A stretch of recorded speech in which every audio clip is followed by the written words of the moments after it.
В селе Караой Аильного аймака Шумкаруя открылся новый швейный цех. Для этого из местного бюджета было выделено 12 миллионов сомов. Под предприятие отремонтировали сельское здание, которое простаивало долгие годы без дела. После капремонта помещение превратилось в современный цех, где людям комфортно работать.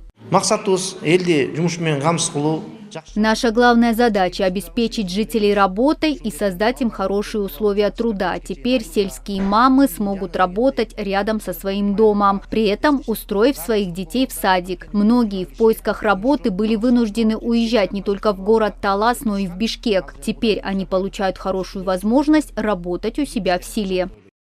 Швейный цех муниципальный. Сейчас здесь создано 20 рабочих мест. Сельчанки уже приступили к работе. Среди них есть как и ученицы, так и опытные швеи. Работницы будут получать заработную плату в зависимости от выполненных объемов.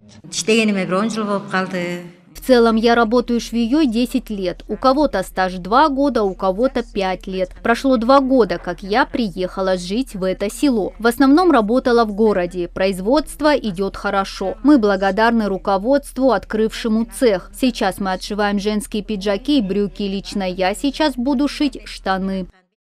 Готовую одежду из этого цеха отправляют в Бишкек. Предприятия обеспечили необходимым оборудованием, чтобы работа выполнялась качественно и быстро. Швеи трудятся в хороших условиях. Светлое и просторное рабочее помещение, наличие системы отопления зимой, санитарные узлы.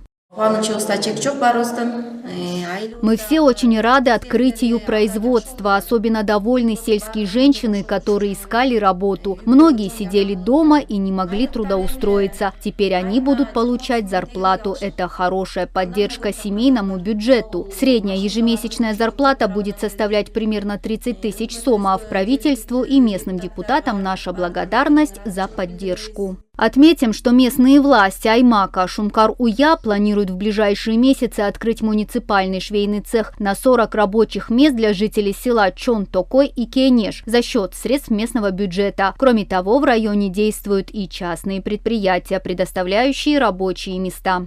Мадина Низамова, Кайнар Урмонов, Бигзат Машрапов, Эльтер, Таласская область.